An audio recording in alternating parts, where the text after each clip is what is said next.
ஆண்டவருடைய நாமம் மகிமைப்படுவதாக. அன்பானவர்களே, இன்றைய வார்த்தைக்கு உங்களை அன்புடன் வரவேற்கிறேன். இன்றைய தியானத்துக்காக மத்தேயு எழுதின சுவிசேஷம் 5வது அதிகாரம் 9வது வசனத்தை வாசிக்க கேட்போம்.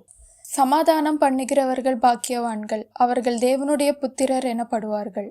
மனிதனுடைய வாழ்க்கையில் மிகவும் முக்கியமான காரியங்களில் ஒன்று சமாதானம். சமாதானத்தை தேடி அலைகிறவர்களும் சமாதானத்தை தொலைத்துவிட்டு அதற்காக வருத்தப்படுகிறவர்களும் சமாதானத்துக்கு அடுத்த முயற்சிகளில் வெற்றி பெறுகிறவர்களும் என மக்களுடைய வாழ்க்கை சமாதானத்தோடு பின்னி பிணைந்ததாக இருக்கின்றது. இயேசு கிறிஸ்து பூமியிலிருந்து பரமேறி செல்லுவதற்கு முன்னதாக என்னுடைய சமாதானத்தை உங்களுக்கு வைத்து போகிறேன் என்று சொல்லியிருக்கின்றார். இதிலிருந்தே மனுஷர்களுக்கு இந்த உலகத்தில் உயிர் வாழ்வதற்கு சமாதானம் எத்தனை அதிகம் அவசியமானது என்பதை நம்மால் அறிந்து கொள்ள முடிகின்றது. மனிதனுடைய சமாதானம் அடிப்படையாக 2 பிரிவுகளை சார்ந்தது. ஒன்று தேவனுக்கும் மனிதனுக்கும் இடையில் சமாதானம், மற்றொன்று மனிதனுக்கும் இடையில் சமாதானம். இந்த இரண்டையும் ஒன்று போல தன்னுடைய வாழ்க்கையில் ஒரு மனுஷன் காத்து கொள்ளுவானானால் அவனுடைய வாழ்க்கை சமாதானம் நிறைந்ததாய் இருக்கும். மனிதனுக்கும் தேவனுக்கும் இடையில் சமாதானம் அவசியம் என்பதை அறிந்து ஆண்டவராகிய இயேசு கிறிஸ்து பூமியிலே வந்தார். அவருடைய பிறப்பை ஒட்டி பாடப்பட்ட பாடலிலே உன்னதத்தில் இருக்கிற தேவனுக்கு மகிமையும் பூமியிலே சமாதானமும் மனுஷர் மேல் பிரியமும் உண்டாவதாக என்று பாடப்பட்டிருக்கின்றது. தேவனிடத்தில் ஒரு மனிதனுக்கு சமாதானம் இருக்குமானால் அவன் பாக்கியவானாய் இருக்கின்றான்.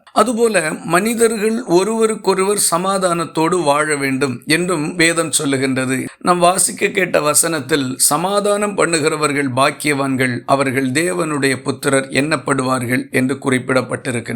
ஒருவருக்கொருவர் சமாதானத்தை பேணி காத்து கொள்ள வேண்டியது மிகவும் அவசியம்.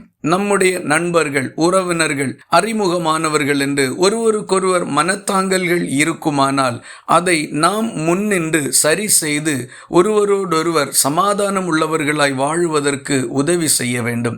நாமும் பிற மனிதர்களிடத்தில் சமாதானத்தோடு நடந்து கொள்ள வேண்டும். அல்லது எந்த பிரச்சனைகளும் உருவாகாத அளவுக்கு ஐக்கியத்தை பேணி பாதுகாத்து கொள்ள வேண்டும். இந்த வருஷத்தின் கடைசி பகுதியில் வந்திருக்கின்ற நாம் பிற மனிதர்களோடும் தேவனோடும் நம்முடைய சமாதான தொடர்பு எந்த அளவுக்கு இருக்கின்றது என்பதை ஆராய்ந்து பார்த்து வாழ்க்கையின் குறைகளை கண்டுபிடித்து சரிப்படுத்திக் கொள்வோம்.